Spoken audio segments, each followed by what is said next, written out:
Oh my God, you're such a nerd. I'm Angela Duckworth. I'm Stephen Dubner. And you're listening to No Stupid Questions.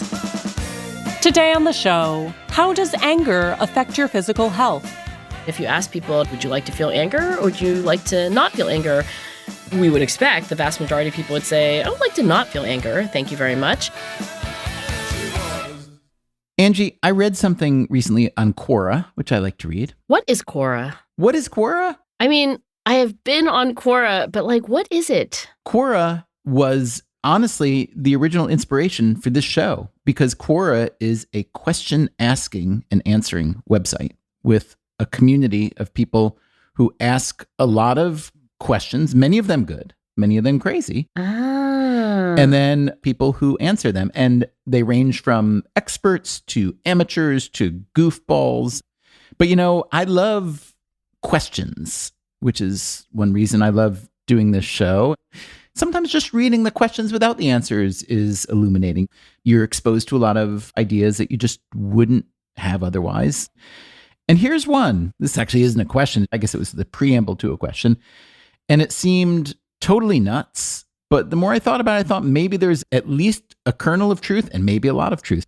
It's about anger. So somebody had written, 1 minute of anger weakens the immune system for 4 to 5 hours. 1 minute of laughter boosts the immune system for 24 hours. And like I said, I read it and I thought, there's no way that's true, but boy, I would love that to be true. Especially if one can curtail anger and boost laughter. So what I'm bringing to you is really a simple question. Is anger really bad for you physiologically? I think in the long term, it can be bad. But this question was about what happens when you get really mad in the immediate term, the 4 or 5 hours after you lose your mind with anger. So there are approach emotions and avoidance emotions. And approach emotions are ones that get you to do things. And avoidance emotions are emotions that get you to withdraw and refrain from acting. So anxiety, worry to some extent, sadness. But anger, I would have the exact opposite intuition from this Quora contributor, which is that anger might heighten the immune response in the short term. Because it's driving you towards some kind of action or approach, as you put it? Well, in a sense, right? It's good to ask why we have emotions. Why do we have emotions, Angela, since it's good to ask? Well, one could argue that we have everything we have, 4-chambered heart, 2 eyes, etc., because of survival, because of the forces of evolution that have favored adaptations. So you could argue that about all emotions. And the negative emotions, including anger, the evolutionary story is kind of straightforward. If you didn't defend yourself when somebody was taking advantage of you, you would not survive very long. If you didn't worry when bad things were on the horizon, you wouldn't do things that worried people do that eventually make their survival more likely. And there's even an evolutionary explanation for positive emotions like laughter. Is laughter an emotion? Laughter is actually a behavior, but being in a state of elation, I don't even know what the emotion is called when you laugh. I think it's called chuckledom. Chuckledom. Wait, really, is there a word? What is the emotion I'm feeling when I laugh? I think it's gruntlement. You know how people always say someone's disgruntled? Right. Maybe they're gruntled. But these positive emotions also have an evolutionary purpose, or we think they do. It's all theory. Which are what? Well, the prevailing theory here is called broaden and build, and it comes from a friend and a great psychologist named Barbara Fredrickson. She has posited that the evolutionary adaptive value of positive emotions is kind of the complement to why we have negative emotions in times of threat and stress and attack. What emotions do we need to promote our long-term survival when things are good? And these positive emotions broaden our repertoire. They encourage us to try new things, and they build resources. They build cognitive resources like knowledge, but also they build social resources like friendships. So basically, you can think of fight or flight and broaden and build as two sides of the emotional coin, one for bad times one for good times, but all of these emotions promote our survival. So getting back to this Quora question, the reason why I'm thinking in a different way than anger suppressing our immune system is that when we have negative emotions that are all about us being asked to do something right away in order to survive, I think the word here is allostasis, that the body has an adaptive response to change, the heart rate, blood pressure, adrenaline, cortisol, attention, and so forth. And anger is the emotion that we experience when we feel like our rights are being violated and we're under attack. And I would imagine that the immune response there, the allostatic response, would be like rev up and increase immune function. Just a guess. So I can follow that daisy chain, but I could also imagine really that same daisy chain may have some negative physiological effects. I know there's been research on the connection between anger and heart attacks. There's been academic research on anger and lung function. Now, when I see these findings, I think, well, how do we know that's causal? In other words, how do we know that the kind of person who's in a position to be having a really severe, let's say, heart attack has not had a lot of other things going on? Maybe the arrow's even going in the other direction. Maybe their limited function physically is leading them to be angry. So do you know anything about whether these negative emotions are actually connected with, whether by correlation alone or cause, with physiological negative outcomes?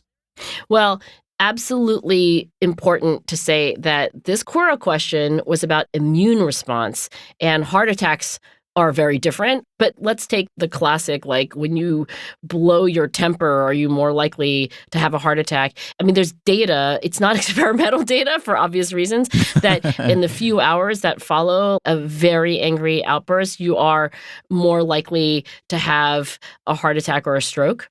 And that's just, I assume people come into the ER, you're interviewing the family and you're like, oh, what happened? So that is not data that would convince you, I think, Stephen, that it's causal, because who knows, maybe there's a third variable that both accounts for the angry outburst and for the cardiovascular event. But it seems that when you are feeling anger, there's a pretty easy causal story to tell, which is that when you are angry, your blood pressure goes up, you become very activated, your heart rate goes up. These are things that would precipitate a cardiovascular event if you have other underlying vulnerabilities. So I don't have any random assignment experimental evidence that I can even imagine anybody has amassed. But because anger does all those things, one can imagine that yes, it has some causal effect, not on immune function, but on cardiovascular function. So let's keep broadening it out beyond the immune response that this Quora person wrote about and just the general effects, upsides and downsides. I was watching not long ago one of my favorite golfers, a young Spanish golfer named Jon Rahm, who's very, very, very good, talking about his anger on the course. He's still pretty young, probably in the 25 to 28 range. But when he was a little bit younger, he was, I would say, notorious for getting really angry on the course when he would hit a bad shot. He really exhibited his anger. So he would hit a bad shot and he might slam a club or curse. It wasn't directed at others, which is probably a point worth making. It was directed at himself. This is like the John McEnroe of golf or something. There you go. Yeah, I would say so. He was pretty vocal. Fiery was the word they used, I think, because that's a cliched description that goes along with being Spanish. Anyway, he's phenomenally successful. He also seems to be a good, decent, sensible person. People seem to like him a great deal. But the narrative was that his anger was getting in the way of his being a great, great golfer, and that he needed to address that. And so the other day, I heard him talking about this. I thought his description of his reckoning of his anger was so humane and sophisticated, because he said, listen, I still get angry. I'm always going to get angry if I hit a bad shot. All I changed was my response to my anger. And all I really wanted to do was feel the anger, express the anger, acknowledge the anger, and then put the anger behind me immediately, because guess what? Now I have to go hit another shot. And if I'm hitting that next shot in a state of anger, the odds are that the outcome will not be so good. Then he was asked, well, wouldn't you rather just not get angry? And he said, no, are you kidding me? He said, this is a natural human emotion and you can't control your emotions. And what he said next was my favorite part. He said, if we could control our emotions, wouldn't all of us be happy all the time? Now, who's to say whether he should try to experience a little bit less anger? But I thought his way of processing it and dealing with it was wonderful, honestly. So do you agree, or would it be better to try to limit the amount of anger you're actually experiencing in the first place? So much to say. A lot of admiration, like you have, for this very metacognitively sophisticated response. Like, I'm experiencing the emotions. I see different routes for how to deal with it. So kudos. I think that is actually what scientists who study emotions would call emotion regulation. When you say to yourself, I'm going to experience the anger, and then I'm going to notice that I've experienced the anger, but I'm also going to try to shorten the amount of time I experience that.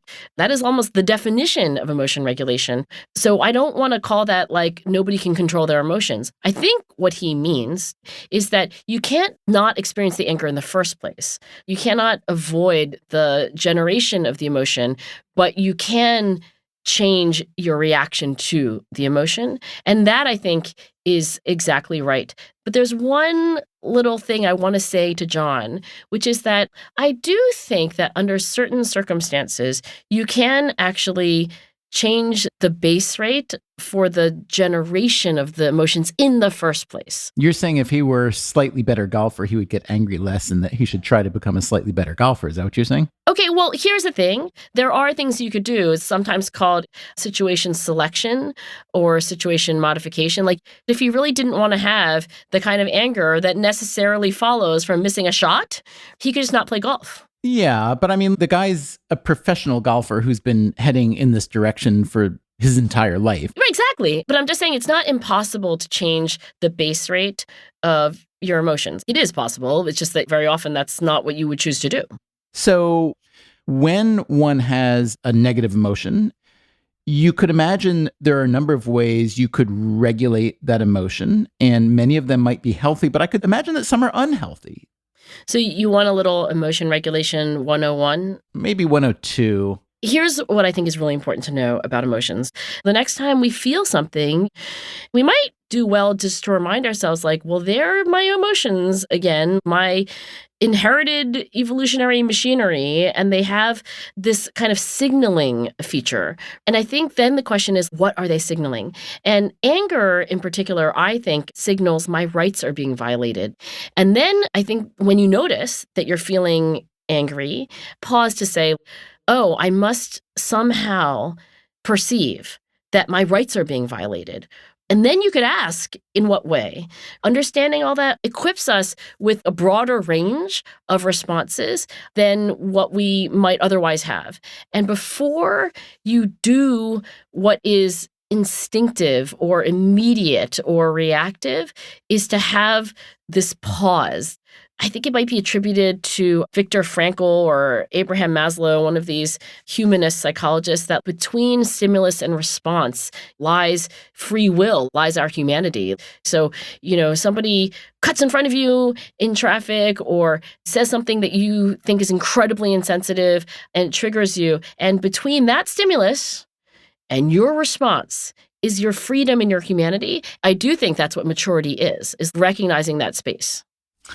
It's also interesting to me to consider what are the direct proximate causes of people's anger. So I'm looking here at a survey done by IBM and NPR. IBM and NPR? Specifically by Watson Health. Watson Health is the IBM directive that's trying to use predictive analytics to look at health outcomes, and NPR cares about health, I guess, and stuff like that. Yeah, okay. They did a survey. This was a couple years ago. They found that 84% of respondents said they felt Americans are angrier than they were a generation ago. But that's not why I wanted to bring this up. What I wanted to bring up is one of the primary sources of people's anger today. Before I tell you, would you like to guess what one of the most dominant sources of anger is? Is it politics? Indirectly, reading the news and reading social media. 29% of respondents say they get angry often, and 42% said they get angry sometimes when they check the news. 31% of respondents said they get angry sometimes. 12% said they get angry often when they check social media. So it does make me wonder about all the opt-ins that we engage in that make us angry. And I've wondered about this for years, which is, why do people read and watch and follow things that they know will make them angry? I don't know, because you would say to yourself, that's a negative emotion. And if you ask people in a multiple choice, would you like to feel anger or would you like to not feel anger? We would expect the vast majority of people would say, I would like to not feel anger. Thank you very much. You would think. But then we must have observed that the other side of the political spectrum really makes you mad. Why don't you just ignore it? Well, interestingly, ignoring things that make us upset is an emotion regulation strategy. It's called attention deployment. So in the arsenal of emotion regulation tactics that we hopefully develop over the course of life, attention deployment, not thinking about stuff that makes us feel angry, is one of those tactics. But the obvious downside of that is denial. If you just ignore this thing that's being done to you, you're going to, in the long run, suffer. In the short run, you might feel better because you're not thinking about this thing that's making you mad. But in the long run, it's bad. So that may be an explanation about why people go to social media or other media sites. Because if you don't do that, it's even worse. Angie, when we started this show, and even before we started the show, when we were just becoming friends and chatting about family and work and so on, I would say a common feature of many of our conversations was your expressing how angry you'd gotten at something, often within your family. Me and Amanda, me and Jason. But I have to say, now that we're talking about anger today, I can't think of the last time that you've brought up something like that. So either you got sick of talking about it, you thought I got sick of hearing about it, or you're feeling it a little bit less. Also, I should say both your kids are away at college. That may be the solution. It does help, research shows. What makes you angry these days? And do you feel that you are less angry now than you were in previous eras of Duckworth time? I can tell you that I still am fully capable of the emotion of anger, but I do think I am more emotionally regulated than I was 5 years ago, and then 10 years ago, even more emotionally regulated than that. And the reason I say that is not because of my own introspection as much as the data that are done on longitudinal studies of human beings. And emotional stability gets better. We're at our probably least emotionally stable during adolescence. And then after that, we become much more even keel, but progressively so over almost all of adulthood. And then when you get to very old age, other things start happening to emotion regulation. So I would just say that if I am like most people, then I am more even keel and less hot-tempered. In addition to those general trends, I will say that I spend maybe more time collaborating with James Gross at Stanford University than with almost anyone else. And James Gross is the leading expert in adult emotion regulation. And so I quite literally think that writing all these papers, they've taught me tactics that I've put into practice. So for example, when we talked about Jon and golfing, immediately I thought of James Gross's research and I thought, well, some of these tactics he really, practically speaking, can't do. So situation selection, situation modification, like removing yourself from or changing the dynamics of golf. Can't do that because he wants to play golf. Attention deployment. Can he not pay attention to the fact that he missed that last shot?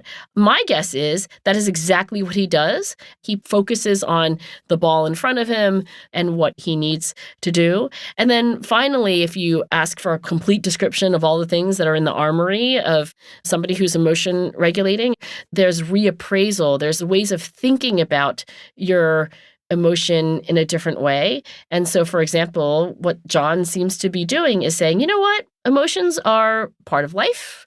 They are natural. They're normal. That's a kind of reappraisal strategy. And then finally, there's response inhibition, which is basically you just try to suppress it directly. And that tends to be the least effective. But let me just say, Stephen, I don't know if this accounts for my not mentioning angry outbursts over the last year or so, but I have learned a lot from James Gross. Just knowing that there are these categories: situation selection, situation modification, attention deployment, reappraisal, response inhibition, and understanding their pros and cons, I think has made me more emotionally regulated. So we know that at least two people in the universe, Angela Duckworth and Jon Rahm, are having more success in managing their anger, although everyone else is just getting angrier and angrier while reading social media. Still to come on No Stupid Questions, Stephen and Angela discuss how laughter affects our physical and mental health. Oh, stop what you're doing. Read this cartoon.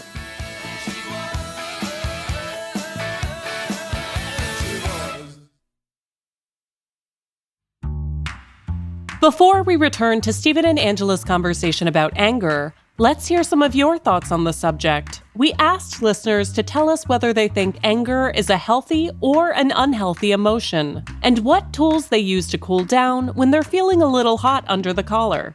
Here's what you said. Hi, this is Brooke from Florida. And although I don't think you can label any emotion good or bad, I do think anger is sort of a wasted one. Anger usually just ends up hurting me more than the person that I'm angry at. So why would I want to do that to myself? One technique that I have found really useful for myself is exercise. In particular, I like to do push-ups when I'm upset. It allows me to release some of that aggressive energy in a constructive way. Exercise also releases positive endorphins that balance out my brain chemistry. I like push-ups in particular because I can do them just about anywhere. Although I have gotten some confused looks at work when I drop to the floor for 20 reps next to my workspace. I find, as an educator, techniques that I employ with children who attend school in my building and with my 10-year-old son. We gotta pause. I call it peanut butter. Pause and breathe, baby. Pause and breathe, so we can ride those emotions like a wave in the ocean. That was, respectively, Brooke DeCorolis, Tyler Thorstrom, and Jennifer Chapman. Thanks to them and to everyone who sent us their thoughts. Now, back to Stephen and Angela's conversation about the connection between emotions and health. What about laughter? Because let's not forget, the Quora statement was about how anger will deplete or hurt your immune system. But the second part was 1 minute of laughter boosts the immune system for 24 hours. So that sounds, to me, lovely and perhaps made up. It's really kind of clickbait. But what I notice is that in your description of these emotion regulation steps, you didn't talk about laughing or smiling. I know you've brought up this study in the past where subjects are asked to put a pencil in their mouth and bite down on it, which replicates the muscular reality of a smile, and that's supposed to have some kind of beneficial effect. Can you tell us anything about smiling and laughter driving the immune system, mood, physical health, anything? So we did mention broaden and build, and laughter and positive emotions like joy. This all fits into that category of broaden and build. I want to start with a story. I remember being at some dinner, and this is so many years ago. There are these two researchers at my University of Pennsylvania. They are the Gers. So the last name is Gur, and I can't tell you what their first names are, but it's a husband and wife couple, and they study schizophrenia and other severe mental illnesses. I remember at this dinner that somebody said, and I believe it was one or both of the Gurs, that when somebody who is really suffering from a profound mental illness laughs, when there is the natural and appropriate expression of humor and laughter, that's when you know the patient is getting better. I do think there have been correlational studies that correlate sense of humor to positive health outcomes. And if I could have my career to live over again. Ski jumper? No, definitely not ski jumper, Stephen. I'm a little fearful of heights. But I was thinking if there's something else I would study other than like psychology of effort and excellence, which are my specialties, I really think that studying the causal effect of happiness, that's kind of what positive psychology is. I have this longitudinal data that I'm analyzing right now where we have measures of happiness, a variety of self-report questionnaires about positive emotion, and I have measures of grit. And what I find is that there's a stronger effect of happiness predicting grit than there is of grit predicting happiness.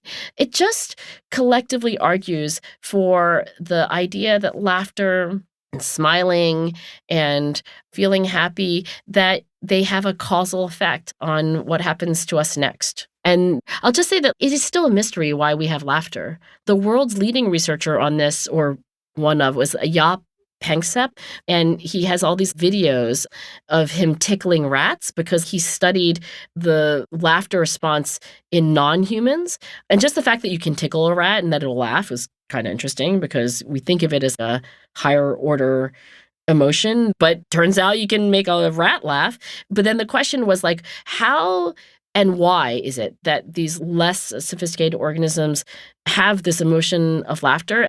Even Jaap Panksepp would admit it's still a mystery, but the speculation is that maybe one reason is that laughter is often a shared experience. There's a social component. Often people are laughing at the same joke. Also, it's a signal of fitness. So I think one could argue that when you see somebody who is self-deprecating, who knows how to laugh at themselves, can laugh at other things, it is a sign of emotional health. It's often considered to be a sign of self-awareness and maturity. Do you ever laugh out loud when you're alone? I'm sure I laugh out loud less when I'm on my own, but not at all. I do think laughter is a kind of conversational or social emotion.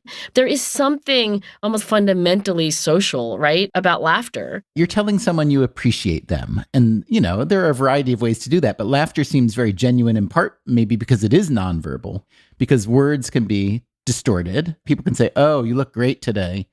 But if someone says something witty and you laugh, it sounds organic usually. Look, I find 90% of the New Yorker cartoons actually legit funny. I don't know if I laugh out loud, but I'm always at least amused. And I so often have this kind of like, oh, Jason, stop what you're doing. Read this cartoon. I have noticed that when I spend time with people who don't laugh or who aren't funny or charming or witty in any way, I get angry. So put Stephen in the room with a grim person and you get an angry Stephen? My rights to enjoy myself are being violated. I was talking to my daughter about anger as I was preparing to ask you this question, and she raised a kind of chicken egg or forest tree argument, which is, if no one can sense your anger, would you still get angry in the same way? I guess she's thinking that anger is a way to communicate to someone often that something was done wrong or that you're not okay with something. So is there a big difference typically in how we experience anger in public and privately? I do think anger is an approach emotion. It gets us to do stuff. And so when there are other people around, I do think that anger gets us to interact with them, either the person who's the object of your anger or other people and you're recruiting them. What happens when you feel anger when you're alone? I do think that many of us, when we feel angry, go and find somebody, either the target of our anger or just somebody else that we can complain to. It's a negative emotion, but it gets you to do something. It can be better than alternative emotions like depression or withdrawal. If I had the choice, for example, when I get rejected, and I know you're thinking socially, but I'm an academic. No, I was thinking a journal. You were? Oh my God, you're such a nerd. I love that. Okay, well, when I get rejected from a journal, like I send a paper into a journal, it gets rejected. I've noticed that some of my colleagues, by the way, very often men, like their first response is to be pissed. Like, what a bleeping idiot. And then my first reaction is often not anger, but just wounded and feeling bad. It's like, oh, it wasn't good enough. So that's a withdrawing. Do you ever find yourself wishing that your more natural response was anger? Oh, absolutely. I was like, oh, anger, that's the way to go. Given the choice between two negative emotions, one being more approach-oriented, the other one being more avoidance, one being more like do something, the other one being withdrawal, one being outward, the other one being inward, that maybe if we had to choose under many circumstances, the outward one's better. Okay, under many circumstances, but one can imagine other circumstances where we certainly wouldn't want people to make manifest the approach emotion, right? Correct. So when you get rejected by a journal, maybe I, as your friend, am saying, yeah, I'd much rather you feel a little bit of anger and do something about it than to just feel wounded. But let's say we put you in a different circumstance. Let's say you're driving down a street in Philadelphia with a gun in your glove compartment and someone cuts you off.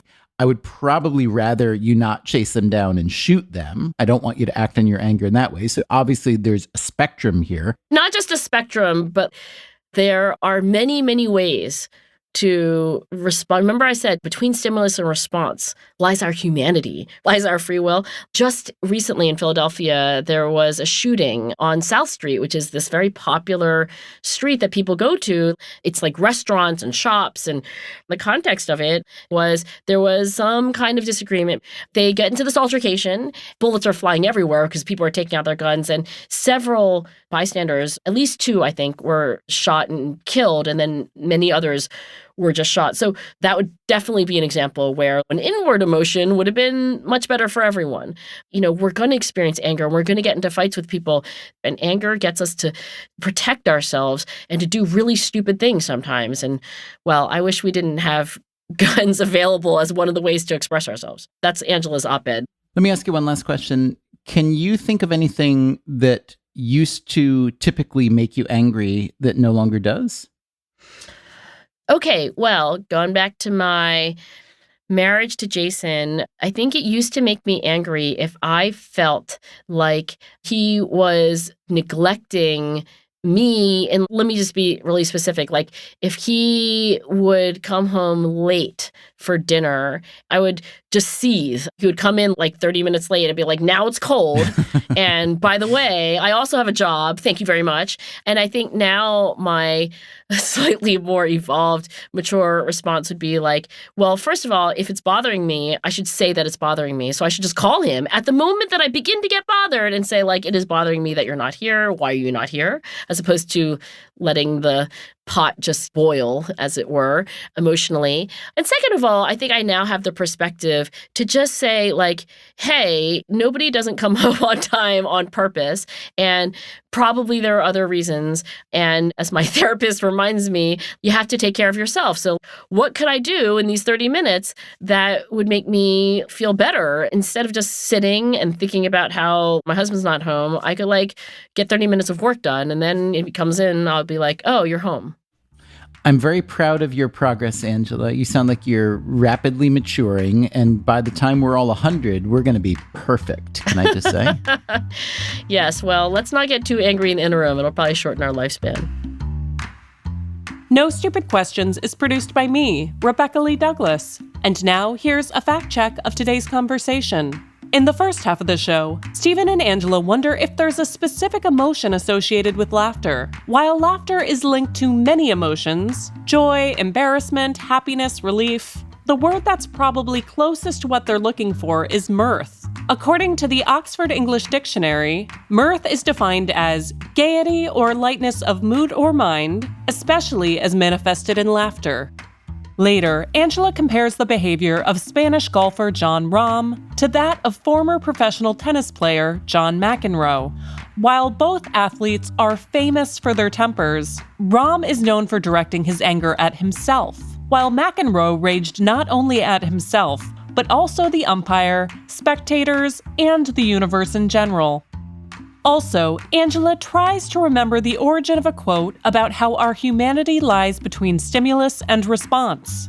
The phrase is often attributed to psychiatrist and Holocaust survivor Viktor Frankl, but the passage wasn't actually written by Frankl. The words were popularized by motivational author Stephen R. Covey, who wrote in his 1994 book, First Things First, quote, "Years ago, I was wandering between the stacks of books at a university library. I chanced to open a book in which I encountered one of the most powerful, significant ideas I've ever come across. The essence of it was this: between stimulus and response, there is space. In that space is our power to choose our response. In our response lies our growth and our freedom." Covey could not remember who wrote the passage, and he didn't attribute it to Frankl, but he did use it in discussing Frankl's life and work. The fact-checking website Quote Investigator believes that Covey was referencing a piece by existential psychologist Rollo May, who, in a 1963 article, wrote, Freedom is the individual's capacity to know that he is the determined one, to pause between stimulus and response, and thus to throw his weight. Finally, Angela cannot remember the full names of the University of Pennsylvania professors known as the Gurs. Raquel Gur and Reuben Gur are professors of psychiatry, neurology, and radiology at the University of Pennsylvania Perelman School of Medicine. In addition to their award-winning research on schizophrenia and other brain disorders, Raquel Gur is famous for testifying as an expert witness in the trial of James Holmes, the man responsible for killing 12 people and injuring 70 others in an Aurora, Colorado movie theater in 2012. That's it for the fact check. Coming up next week on No Stupid Questions, what's the purpose of embarrassment? I have my little plastic tray, and it's a huge cafeteria.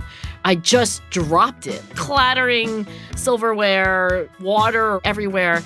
The whole cafeteria then applauded, not in a nice way.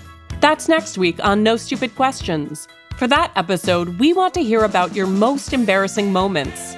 Tell us the story of what happened and what made it feel so particularly humiliating. To share your experiences, send a voice memo to nsq@freakonomics.com with the subject line embarrassment. Make sure to record in a quiet indoor space with your mouth close to the phone. And please keep your thoughts to under a minute. No Stupid Questions is part of the Freakonomics Radio Network, which also includes Freakonomics Radio, People I Mostly Admire, and Freakonomics MD. All our shows are produced by Stitcher and Renbud Radio. This episode was mixed by Eleanor Osborne. We had help this week from Alina Coleman and Lyric Bowditch. Our staff also includes Neil Carruth, Gabriel Roth, Greg Rippin, Morgan Levy, Zach Lipinski, Julie Canfor, Ryan Kelly, Jasmine Klinger, Emma Terrell, and Jacob Clementi. We had additional research assistance from Anya Dubner. Our theme song is And She Was by Talking Heads. Special thanks to David Byrne and Warner Chappell Music. If you'd like to listen to the show ad-free, subscribe to Stitcher Premium. You can follow us on Twitter @NSQ_show and on Facebook @NSQ Show. If you have a question for a future episode, please email it to nsq@freakonomics.com. To learn more or to read episode transcripts, visit freakonomics.com/NSQ. Thanks for listening. I have a friend who has one of those cackling laughs. Let's hear your imitation of their laugh.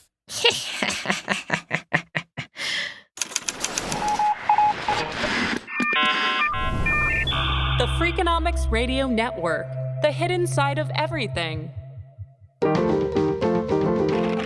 Stitcher.